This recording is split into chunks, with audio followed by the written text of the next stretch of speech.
Real happiness is not smiling when life is good. Real happiness is staying steady when everything inside you is tearing you down. It's the moment you are under pressure, deadlines, conflict, noise, self doubt, and you still have to choose.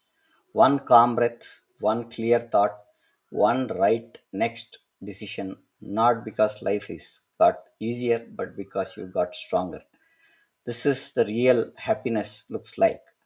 You are feeling the storm, but you don't become the storm. You are breaking inside, but you don't break your people. You are uncertain, but you don't outsource your leadership.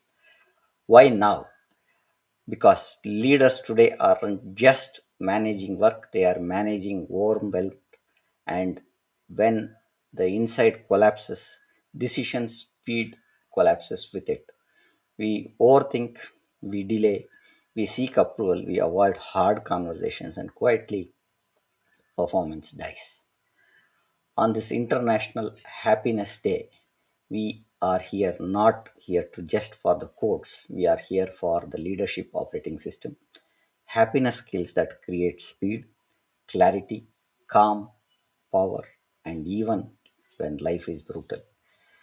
At this, to guide us, we have Dr. Mansi Talwar, who is an impact 260K people with mindfulness and communication mastery, helping professionals rise from confidence, clarity, and culture. Before we dive into the topic, let's know about power of knowing.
Let's welcome Dr. Mansi to our podcast and dive into the topic. Hi, Dr. Mansi. Good evening. Welcome to our podcast and happy International Happiness Day. Good evening, and thank you so much for that introduction, Premji. Yes, ma'am. A small intro about yourself, your journey, and why you wanted a special edition that we should be talking about in special about the International Day of Happiness, where we spread love. And your journey towards bringing that coach happy me is what we want to understand. Over to you, Mansi. Thank you very much, and good evening, everyone. So, my journey over the last almost 2 decades, I've had an opportunity to work across corporate education and coaching spaces where I've consistently seen something that people are capable, but they're often unclear, overwhelmed, or second guessing themselves, especially when it comes to decisions and communication. So, introducing myself, a mindful leadership coach, a communication mentor, and the founder of Happy Me. My work really focuses on helping mid level professionals move from the space of confusion and self doubt to clarity, confidence, and more intentional leadership. And a big part of what I do is helping people understand that leadership is not just about experience or intelligence. It is about how you manage your thoughts, your emotions, your communication, especially under pressure. Because that's what ultimately shapes your decisions, your relationships, and your impact. And personally, I strongly believe that happiness is not something that we wait for. It's something that we build through small, conscious choices every single day. And that's also the philosophy of Happy Me. If you see, um, happiness needs a little extra E. That extra effort in me, happy me has MEE, a little extra effort in me to create a happier me, and that's all by my choice. Thank you for that, Dr. Mansi. Now, when you are falling apart inside a leader, what is the first happiness skill that stops the collapse and restores clarity? So, see, happiness skill or skills is not about smiling in every meeting or saying all is well when nothing is well. As I said, it's about clarity under pressure, emotional stability, inner safety. I mean, let's be honest, leadership today is not calm. It's deadlines, ambiguity, 27 WhatsApp messages even before breakfast. So, a leader who's internally steady can filter that noise, stay grounded, and take decisions without any drama. They're able to see it clearly and decide faster. So, I think the first one I would say undoubtedly has to be self awareness, knowing what's going inside in your head before it leaks onto your decisions. Otherwise, one bad mood and suddenly everything looks like a bad strategy. We need to have an ability to pause. Not every email needs an instant reply, especially not the one in all caps. Definitely not. So, being clear, being present.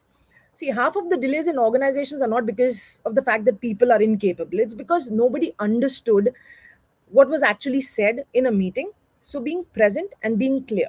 And that's where I call it as mindful communication. Now, I was listening to a discussion today where I had Akshay Khanna in IIMB, I think. So he was talking about how law versus justice, right? So he was talking about it. He said the biggest problem is when somebody talks, you take notes. After that, you forget what that guy spoke. Yeah, So I really felt because your concentration is taking notes, but not what is the context that person is giving. So yeah, we miss the whole structure where we don't get what exactly the person is saying.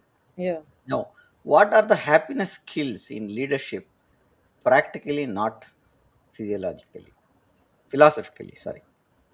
So, as I said, I mean, and a beautiful example that you shared.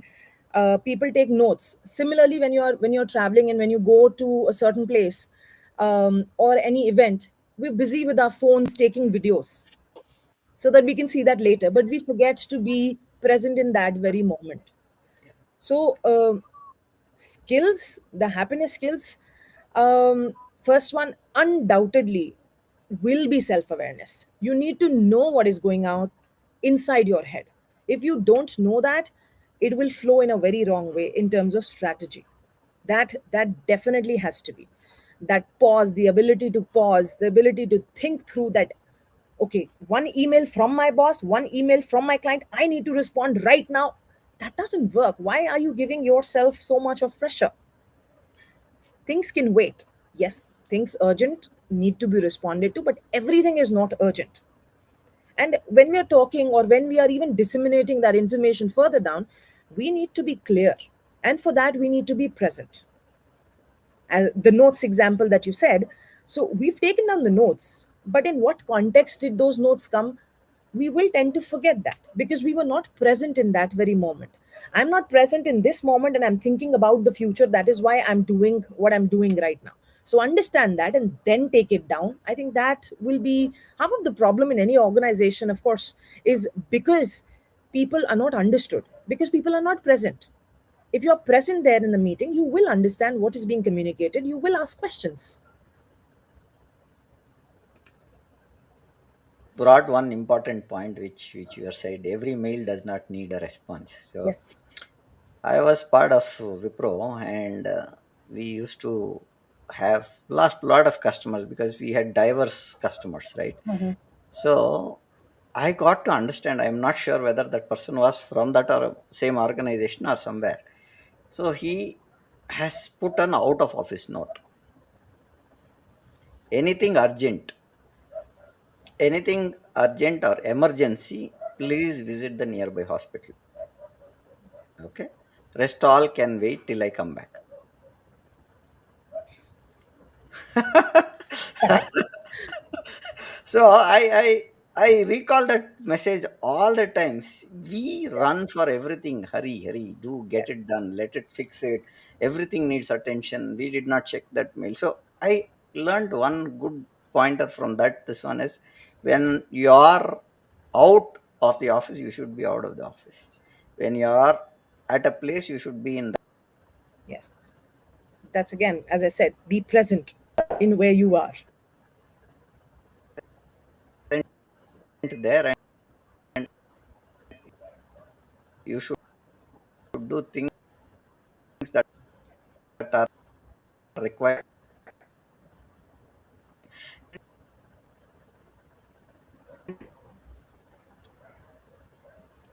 I'm sorry, Once I Priyanka. I lost think you for a minute. there was some network Yeah, even I lost you for a Yeah, minute. yeah, Sorry. Yeah. yes.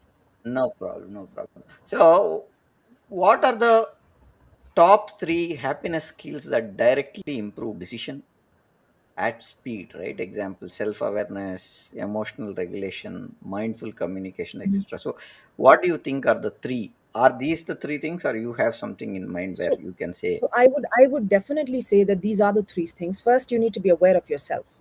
Once you're aware, that drills down to your emotional regulation. Because if you don't know, what will you regulate, right? And once you're regulating it, you need to communicate it in a certain way.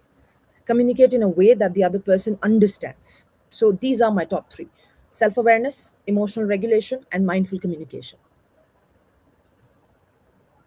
okay, so what is the earliest sign a leader lacks these skills? Are they the reactivity, avoidance, overthinking, or people pleasing? Earlier signs, well, they actually show up very fast, if you ask me. Overthinking small decisions like they are life changing, Hmm. reacting instantly and then saying, that's not what I meant, avoiding difficult conversations and hoping that the problems will fix themselves up, trying to keep everyone happy, basically people pleasing, and ending up confusing everyone. And my favorite one is this: call for one more meeting to discuss the same thing again. Now, that's not collaboration, that is definitely decision fatigue. I mean, I often quote the happy me philosophy that happiness needs an extra E in me, and that extra effort and emotional awareness is something that we choose to bring in our decisions. That little choice that will create a ripple effect in how we think, how we decide, how the team functions. Because faster decisions don't start with speed, they start with emotional clarity. Okay, so I think what you are saying, define happiness is equal to clarity plus emotion stability and inner safety is what we are saying. Keep it Yes. measurable, Yep. right? And fewer escalations, fewer net rework loops, and clearer priorities is what we are saying when we look at having these three pointers addressed. So now the fastest decisions don't start with speed; they start with emotional clarity, is what you are saying. And Yes. with that clarity, you are able to navigate situations, is what we are saying. Why do unhappy or stressed leaders make slower decisions even with experience? See, stress doesn't just affect how you feel, it affects how you think, process, and decide. So, even highly experienced leaders under stress don't operate at their best. In fact, I sometimes say that under pressure, even a 20-year-old veteran can sound like it's their first week on the job. And that's purely because their mental bandwidth is already occupied. They are dealing with too many inputs, too many expectations, and very little clarity.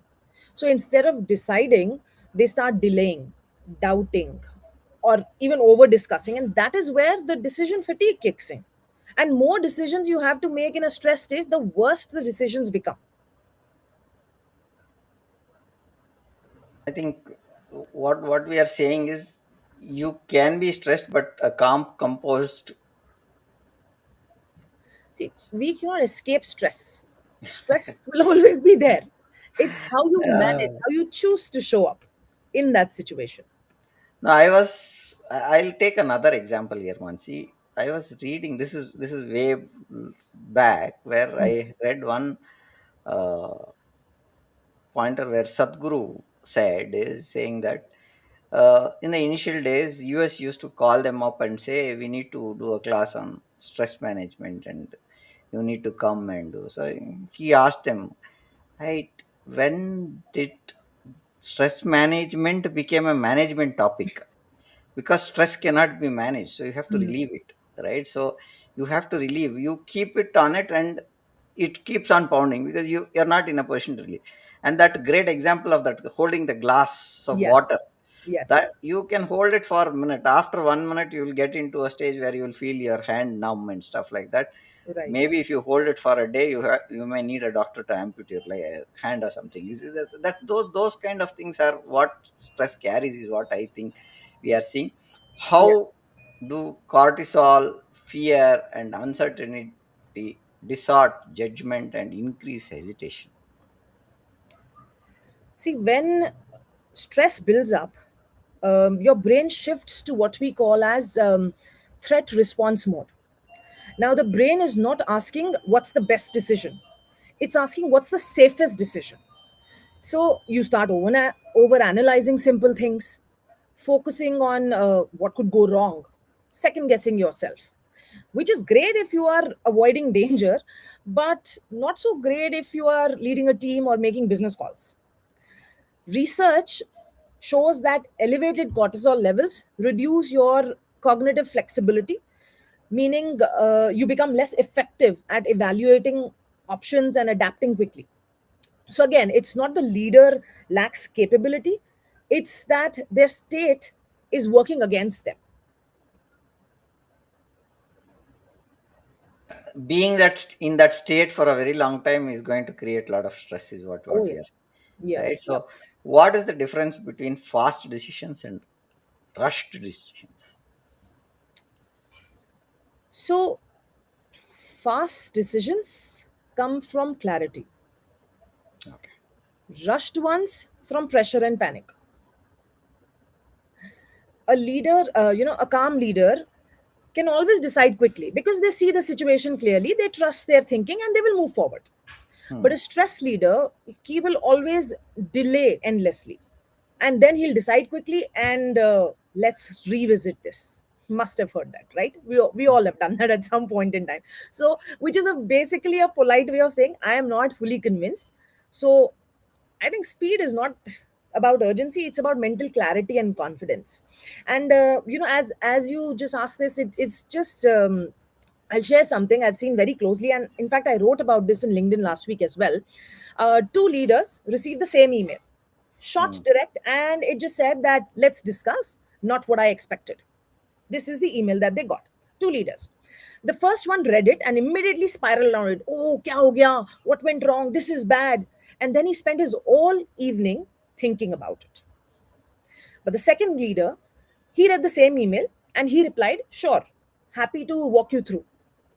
The next day, they had that meeting had the same outcome. There was no issue, just discussion about the task. But you see how the two reacted? It was not the experience, it was the internal state of mind. They had the same experience, but they have a different internal state of mind. So, choice will always be yours. Stress does not drain your energy, it reduces your decision accuracy. And that's where the shift of by my choice is what I talk about becomes very powerful. You may not control the pressure, the stress around you, but you may choose your response. And that choice, that extra effort, creates a ripple effect in how you decide, lead, and influence your team. I'll take another example here because there was one, I don't know, I don't recall the book which I read from, but I that struck my mind for a very long time.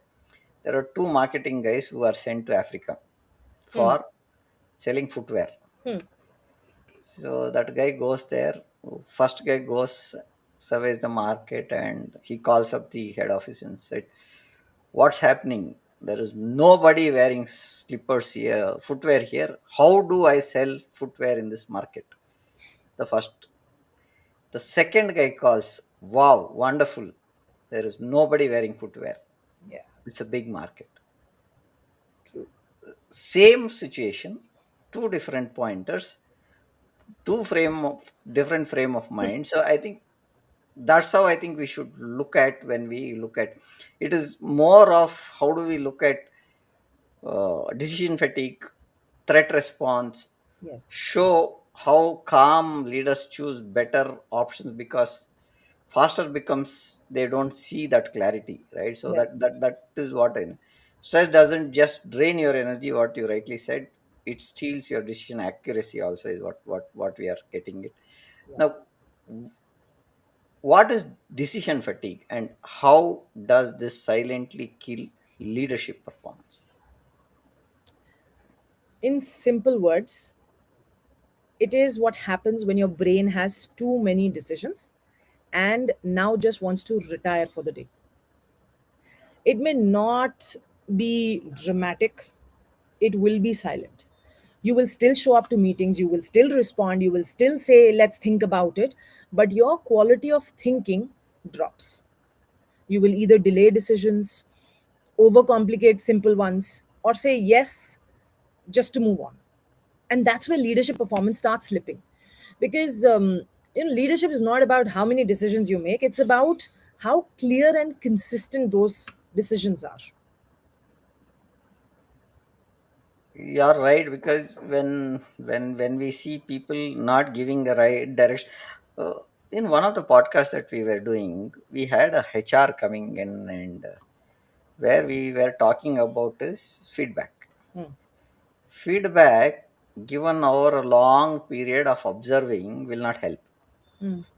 But if you are giving a feedback and say, let's relook at the same situation after a week, that guy will improve and he'll try to see, rather than you piling up so many pointers only to discuss in the appraisal meeting or the final feedback session. That is going to be more of a complaining pointer rather than giving a constructive feedback. So Right. that's one thing that I think clarity will clear the small roadblocks immediately, and it does not carry on. So that's one thing that I thought could be a right way of saying, rather than having everything look at performance at a 1 year stage, you give performance reviews on a consistent and regular feedback. Also feedback should be given more of a constructive thing rather than having somebody saying you did not do this 1 2 3. No, you did this, you did this, this is what is the this one where we find a gap is this, so can we look at a Hmm. review of these few pointers. So I think that way the constructive decision making also makes it better. Now, what are the daily patterns uh, creating fatigue? Constant context switching, or unresolved conflict, or performanceism? So, or perfectionism. So, right, performance anyway is a perfectionism, right? So, Honestly, most leaders are not tired because of work, they are tired because of how they are working. And you pointed out some of those things there, the common patterns, like constantly switching the context. 1 minute is strategy, next minute is email, then a quick call, then back to strategy. And internally my brain is like, can we please finish one thought? There are too many tabs open. So, when you're doing that, of course, it will be there, which will create fatigue. Second one, yes, unresolved conversations. Uh, that one difficult conversation you're avoiding, it just doesn't disappear. It will sit in your head like a tab you forgot to close. And eventually, you will have some 25 tabs open without any clarity. That is really a huge one, because we avoid that conversation because we are worried about conflicts there. Then you mentioned a very important one, which is perfectionism. Ooh, there was a time people used to say, I'm a perfectionist. But you know what? Spending 40 minutes deciding something that needed just 5 minutes, not because it's complex, but because you want it to be perfect. At that point, it is not excellence, it is exhaustion. And a lot of people still continue to do that. you should not get into an exhaustion mode is what you are saying, right? So Yeah. what are the three micro reset leaders can do between meeting to regain clarity? Because we just spoke about, when we are talking about email, we're talking about strategy, then we are into some conflict, then again strategy and stuff like that. So how do you look at this, Mansi? You see, I mean, honestly, you don't really need a 10-day retreat always to reset. You need 30 seconds of awareness in between meetings. I'll give you very simple things. Just pause and breathe. This is my favorite and most practical ones. You don't need any tools around you. Breath is something which is always there with you. No matter what happens, your breath is always there. So just three slow breaths. It sounds simple, but most leaders will not do it because they go from one meeting to another like it's a Netflix autoplay. They will not Mm. pause, not reset. If you take just three small breaths before entering another meeting, that works wonders. We Another thing, we often don't label how we are feeling, or we don't know sometimes how we are feeling. So I suggest that we always ask ourselves, what am I carrying right now? Is it frustration? Is it pressure? Is it irritation? Because if you don't name it, you will tend to carry that to your next meeting, and suddenly the next team pays for the previous meeting, which is not fair at all. And before entering to the next conversation, ask yourself just one thing: what really matters in next 20 minutes? Not five things, just one single thing. What matters for next 20 minutes? Like, I was coming to this podcast, just one thing in mind. What matters for my next 20, 30 minutes that I'm here? Just one thing. Because clarity will reduce your fatigue instantly. I mean, also strong leaders just don't manage decisions, they will reduce the unnecessary decisions. I mean, automate things that are small, standardize repeat decisions, protect your deep work time. Because if you waste your energy on trivial decisions, you won't have clarity left for the important ones. That's very there. So little extra effort, again I'll say, to pause, to notice, to reset. It seems small, but when we do it consistently, it will create that ripple effect on how you think, how you decide, how you show up as a leader. A leader who will protect their attention is the one who will move faster without any burnout. I think what you're saying is, the first reset, what you said is breath. That is more right. And also look at a labeled emotion that we are talking about, and then one priority should be there where we Yeah. switch between one thing to, as you said, email strategy and stuff. Fix it to one thing we look at here. Encourage leaders to reduce decisions, automate rightly said trivial ones, protocol deep work. Because when you give some assignment, only track them rather than going and Yeah. following up on a micro management stuff, which is killing most of the times, is what. And leader who protects attention wins speed without burnout, is what you're saying, right? So, and uh, how does mindful communication accelerate decision making in teams? See, simple truth: Uh-huh. most teams are not slow because they lack intelligence. They are slow because they lack clarity in communication. And you gave brilliant examples there. What you say, how you say, and what you don't say, this directly impacts how fast your decisions move. I mean, I've seen this repeatedly, that unclear communication will create more approvals, more follow ups, and more let's connect meetings. So decisions don't slow down in strategy rooms, they will slow down in conversations. If it was clear, you don't need to follow up, you don't need more approvals, and let's connect again. No.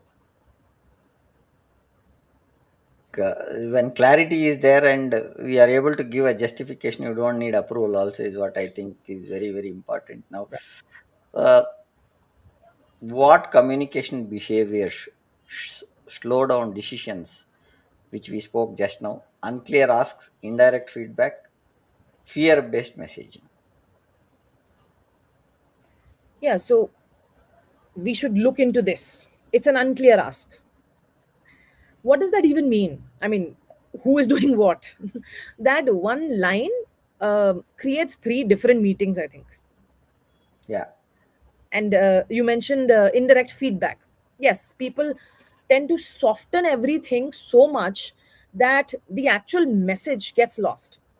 Like, somebody says, maybe we can think about improving this. Is it optional? Is it urgent? Nobody knows. So we've just softened the approach. Then you said fear based communication. Yes, because when teams are scared of saying the wrong things, they say nothing or they say very little. And that silence will basically slow down decisions more than mistakes. Overloading information, also, yes, because some leaders think more detail is more clarity. But if you overload information, it creates more confusion. So yeah, all those things that you said, definitely, those are the communication behaviors that will slow down decisions. What behaviors speed up decisions? Clear framing, aligned text, direct request, or respectful condor? I mean, exactly opposite of everything I just said. Right. You said clear framing, yes. So if you start with here's the situation, give the context and not chaos, Hmm. that works wonders. Then make sure everyone is solving the same problem. Half of the time teams are debating but on different versions of the problem. So yes, aligned context is very important. um, this is what I need from you by this time. Clarity, and that reduces any kind of follow ups constantly. Say what needs to be said without any drama. You don't need to be aggressive, not vague, just clear. I mean, I usually give leaders a very simple structure: context, choice, criteria, commitment. Context of what is happening, choice, what decision needs to be made, criteria, what matters for this decision, and commitment, who will do what by when. So if you follow this, you reduce half of your unnecessary meetings. I mean, and honestly, if after every meeting people are asking, so what did we decide, that was not a meeting, that was a very polite conversation. So clear words create fast decisions, confusing words create more meetings. I, one pointer where one of my boss again used to say is don't interrupt while people are speaking. That's one pointer that I learned. And when you are heading the meeting and you've called for the meeting, let the voices talk first, then you talk. So Yeah. you talk the last pointer, and he used to say, uh, he practically showed me many of the meetings where I was part when he was part of that discussion. He used to sit and run meetings in such a way that he would listen to everybody. He'll take pointers. Mr. X said this, Mr. Y said, listen, listen, listen, listen. He'll take. And he'll say for this point, and finally he will say, he will take very short notes, not that lengthy notes and stuff like that. X said this, X said this. That's all he will say, Mm. right? So at the end of all speaking, he'll say, is everybody done? Then he'll say, I am going to summarize what we have discussed so far and who said what. One, two, three, four, five, six. Done. So he'll say, is there anything that we need to discuss apart from these pointers? Mm. Then he'll speak. And he used to give us clarity in such a way that he used to say, point number one, this is a scope deviation that we have created because it is not mentioned in the contract, nor discussed in the meeting, nor discussed in any of the Mm. previous meetings. So that ends there. So that is closed. So then again he'll summarize, out of 6 pointers noted, three are closed, three will be given this time, and this is what we are going to get to them. The current situation is we cannot address one, we cannot address it only by next week. Second situation is this, where we will address it maybe sometime. I'll have to discuss with the team, we'll come back to you by tomorrow. He'll give the deadline also when he's going to communicate, when that will happen. Yeah. So that kind of communication is, and he always used to tell us, listen, half of the problem that you can solve is already solved with your team members talking on those pointers, is what you used to say. So I Yes. think that's one thing we had to tie that communication to a cycles, maybe an escalation Hmm. or a rework, give that repeatable script, context, choice, criteria, and commitment. So Commitment. that is where I think we have to look at clear words create faster decisions, right? And confused words create meetings, as you rightly said. Yeah, that's the point of that. Now, why does it matter for fast decisions, not just being well-being? Why does it matter for fast decisions? Yeah. See, I say that it's important to have that kind of a psychological safety because it is a speed multiplier. When your people don't feel safe, they will not tell the truth. And when the truth is missing, leaders make decisions based on assumption, the information that is half information to them, which means there will be more mistakes, which means there will be more rework, and which means there will be more let's fix this later. I mean, I've seen teams where in every meeting, everyone says, looks good. But the real feedback will come in the corridors or on WhatsApp messages later on. And by then, the decisions are already made. So now you're not deciding, you're repairing. Safety is not just about comfort, it's about accuracy and speed of information flow. Got it. Now, how does safety reduce hiding, delays, and passive resistance? As we just spoke about, saying that if I am not able to voice my thoughts, I'm either scared or not having that voice to speak when I have an issue. So that's the point that we want. How do you reduce safety reduces hidden delays and passive resistance? So that's the point I want to understand from you, Mansi. See, when safety is low, people will hide information. Okay. Not because they don't care, but because they don't want to look wrong. So risks don't get flagged early. Hmm. Your decisions get delayed silently because people don't disagree openly and they don't just move forward fully. You think that the decision is done, and the Hmm. team thinks, let's wait and watch. Okay. And I'm sure we've all seen that happen. That, the passive resistance kicks in because nobody says no. Okay. Execution slows down, deadlines will stretch, energy drops, and the leader is left wondering, why is this not moving? Hmm. I mean, low safety teams don't fight in meetings. Yeah. They'll fight in follow-ups. Okay. So when Now. people feel safe, they don't just speak more; they speak earlier, and that saves a lot of time. Hmm. What I was trying to understand now on a different context. Now, if I have given a deadline of 7 days, right? Hmm. Hmm. And I have to fix the safety issues that they have, right?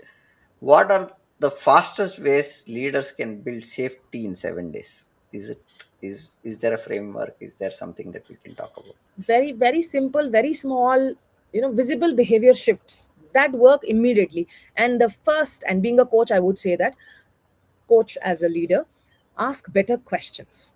So in a meeting, if you're asking any questions, ask questions like, what are we missing? What are the risks we are ignoring? This will signal that disagreement is welcomed. I mean, you look at the shift, right? Any questions to, what risks are we ignoring? What are we missing? So they will themselves understand that, if there is a disagreement also, the leader is actually welcoming that. I would say another thing could be respond without shutting people down. Because if somebody is challenging what you're saying and your first reaction is defensive, you've actually trained the room to stay silent the next time. Even a symbol, that's a good point. Let's explore it, build safety. I was, when you say building safety, I was referring somewhere is, uh, you should ask questions saying that it is not doable. When somebody says it's not doable, Mm. it's not doable at all, or there are any options that could trigger a safety measure where he talks or tells like, I can do this, but this will take delay. I can do this, this will cost.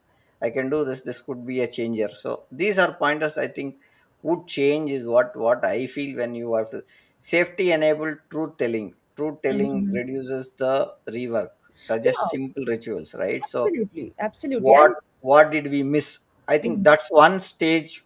My boss used to always ask, कहीं हम छोड़ रहे हैं, we are leaving something on the right, table, right, right, right, कहीं हम कुछ सोचे ही नहीं है क्या, did right. Not we think, Mm. ये आ रहा है तो did you not get any indications, हम ये लैंग्वेज में सोचे हैं क्या, did we think in that lines, no, Yeah. what risks are we ignoring at the moment? Do you see any risks? Mm, mm. Today it cannot be a risk, but tomorrow can it become Could a be. risk? Right, right. Right. So these are few things I think what I, when people feel safe, right, they speak fast, so leaders decide Yeah, yeah. fast what And to do. and you know what? Also, when leaders say that I got this wrong, it also Hmm. gives the team the permission to be honest. Otherwise, everybody is busy protecting their image instead of improving the outcomes. You know, safety is not about speaking up; it's about knowing that you've been heard. So, simple thing that So based on this input, this is what you're doing, and that example that you gave about your boss, that builds trust in the process. One simple ritual, based on that example only that you gave, I say that at the end of every meeting, ask, is there anything we are not saying aloud? Saying. And you will be surprised by what comes up. And again, I say that put a little extra effort to create that safety for honesty. I've been. I'll take one more example because you are bringing up pointers where I can bring some pointers that I've faced. I will take Wipro because I've spent about 12.8 years in Mm, Wipro. Long journey there, and in my 29 years of experience, 12 is Wipro, 12.8, 13 years is Wipro. In that, what used to happen is we used to have these team meetings or team lunches planned, right? So every organization has. What we all team who was under me, we had decided that we will not go out for lunch. mm, Clear cut, no lunches, but one trip outside. So every 6 months we used to pool that money mm, and take that money and take out of the place itself, leave Bangalore itself, mm, and go out, not very far, maybe 100, 150 kilometers radius. We go there. We will not talk projects. That was clear. We will not talk projects. We will not talk escalations. We will talk about, because my team was a big team where I had diverse people, where they were network guys, security guys, compute guys, backup and storage, and all these infrastructure guys, mm, and everybody never used to meet also together. So mm, we used to bring them first. We used to go on a Friday night, so that we reach on Saturday, and Sunday evening we leave, and Sunday night we reach back.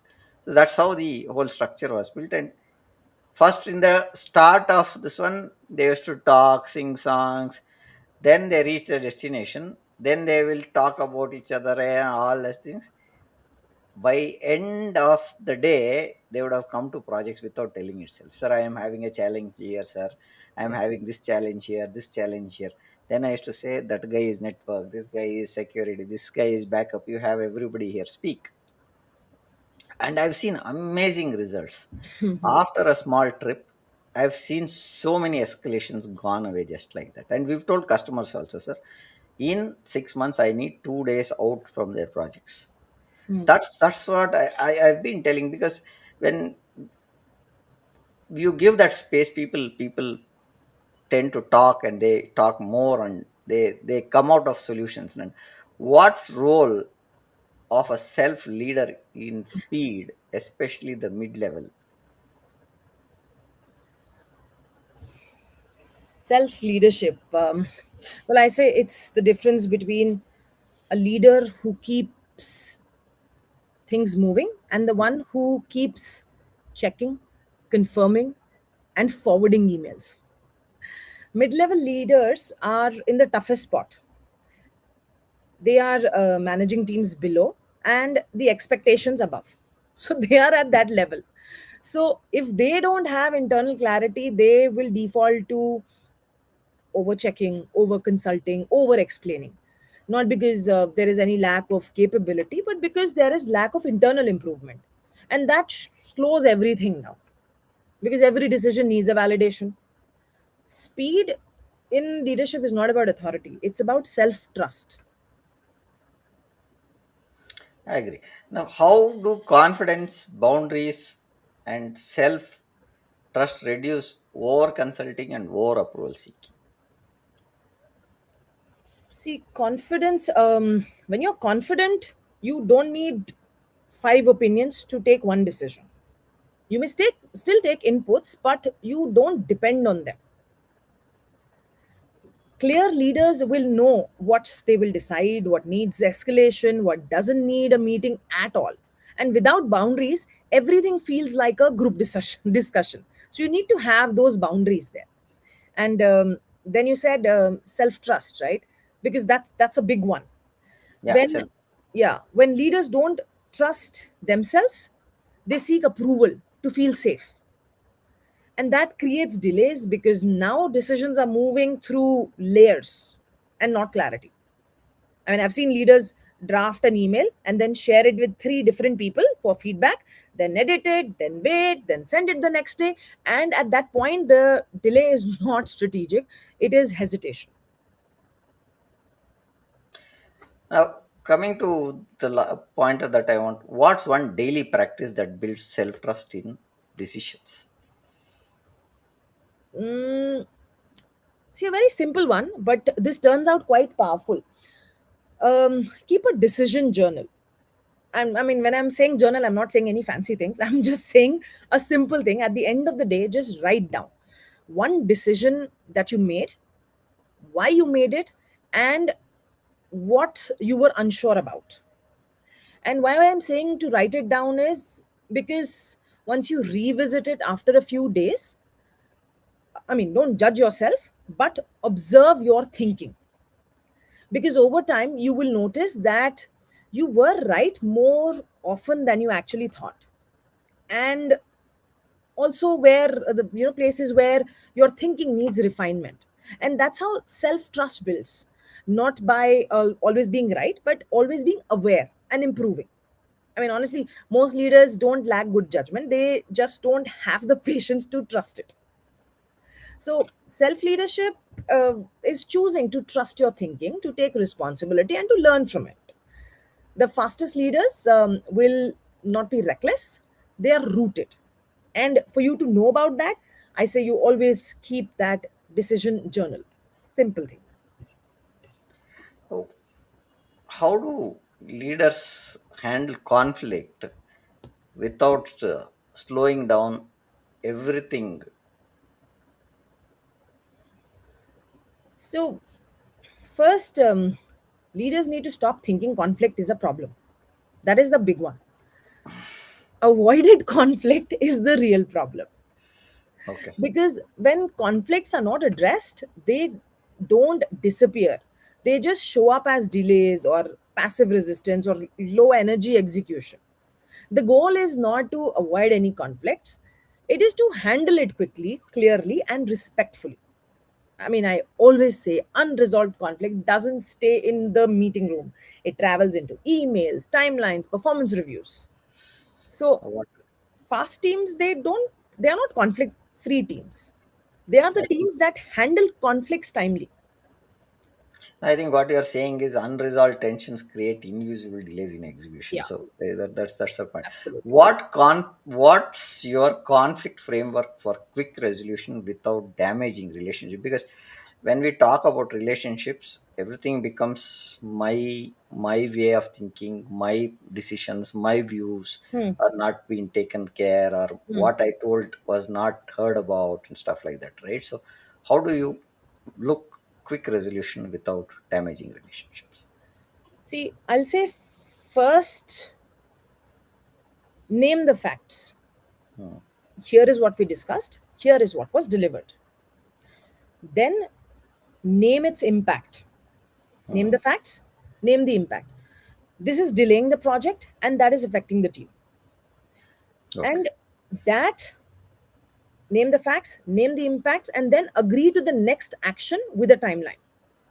So, what we are going to do next is this, and by when? No vague endings.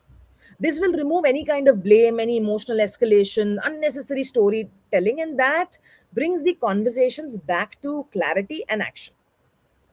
Wonderful. Now, I think what you are saying is simple steps: name the fact, name the impact, Hmm. agree next action, Yes, timeline, timeline. keep it respectful and time bound. Because again, you don't need to talk to the same pointer again after a few days. And Yes, if you are saying time bound, where do you look at that status? Are we half done? Where are we standing? What is that it is happening? Avoid conflict becomes delayed decisions, and delayed growth also is what you're saying. yeah. Now, can we look at few pointers where we are on top of the hour? I'll take another two questions with you. Can Okay. happiness skills be taught inside organizations like any other leadership competency? See, you've said happiness skills, right? So yes, happiness is a skill, and absolutely, honestly, it should be. It should be because, see, we already train our leaders on strategy, finance, operations, but we expect them to handle pressure, people, and conflict without any training. Happiness is also a skill, and that can be trained. It's like saying, "Here's the car. Figure out driving it under traffic on your Condition. own." So it's like that. So happiness skills, it's not therapy. Happiness is not a therapy. It's performance capability. It will directly impact how your leaders think, how do they communicate, and how fast they decide. And most organizations don't have a people problem, they have how people handle pressure problem. So happiness is not a perk, it's a capability that drives performance. And yes, those skills must be taught. Now, one last question. Mhm. What should be the trained first emotional regulation, communication, or resilient habits? See, if I had to prioritize, I would start with emotional regulation, Hmm. because if a leader cannot manage their own reactions, no amount of communication training will work. One Okay. bad mood can undo one good strategy. Once they are stable internally, they need to express clearly and listen effectively. That's where mindful communication comes into picture, because most delays and conflicts actually come from that. Hmm. And then you build your consistency, how they sustain energy, focus, and clarity over time. So stability first, then clarity, then consistency. Okay.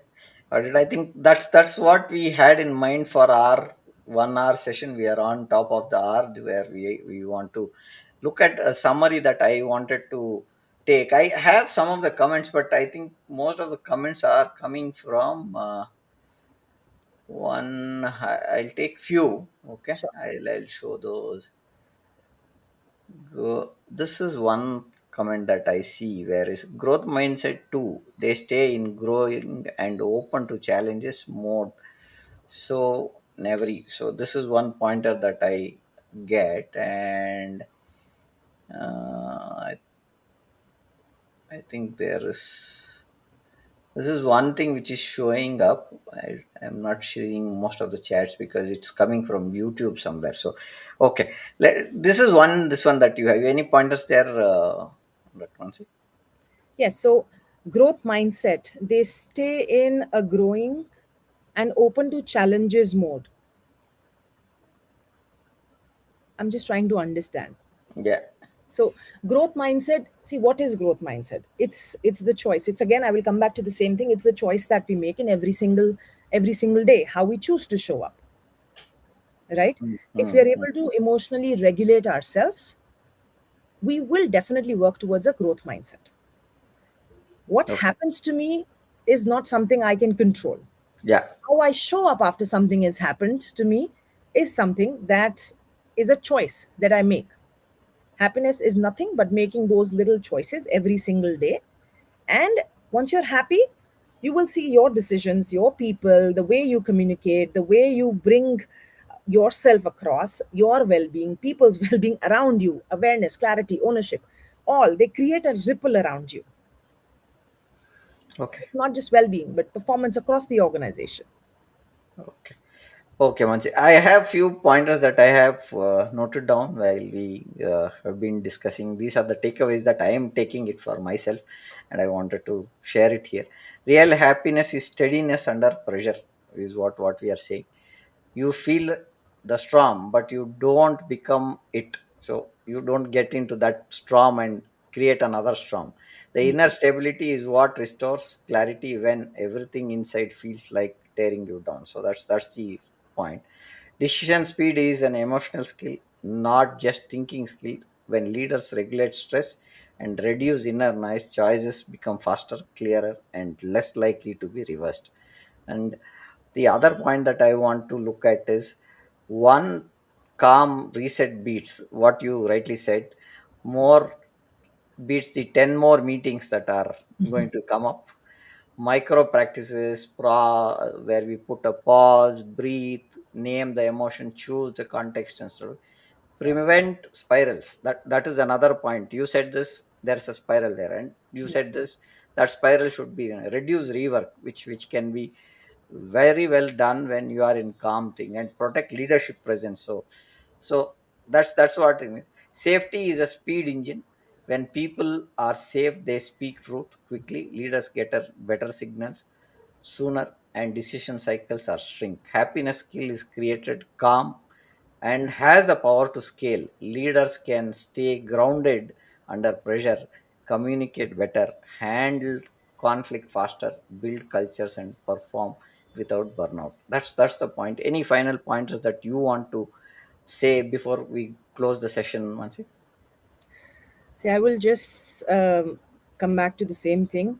Happiness is nothing but the little choices that we make every single day. How I show up anywhere is how I show up everywhere. This is something what I learned. And another thing is that I would have done better if I would have known better. So, know better, communicate better, and emotional regulation will automatically fall in place. Thank you for that, Mansi. Mansi, thank you for making this real today, because we wanted to do a special episode. Today wasn't about feeling good, it was about staying the whole when life is loud and pressure is high, when everything inside you feels like tearing down, right? And still choosing the next right decision with calm power. That's the shift. You are feel strong, but you don't become the storm, is what we said. And then leaders build steadiness, decision making becomes faster, communication becomes clearer, and conflict gets resolved sooner. The teams perform without burnout. So that's the point that we want to end with. Thank you for listening, and we wish everybody today happy International Happiness Day. To start with one thing, 10-second pause is what you do for the next decision. And with that, I would like to conclude the show for today. And thank you for joining us today, Mansi ma'am. Pleasure.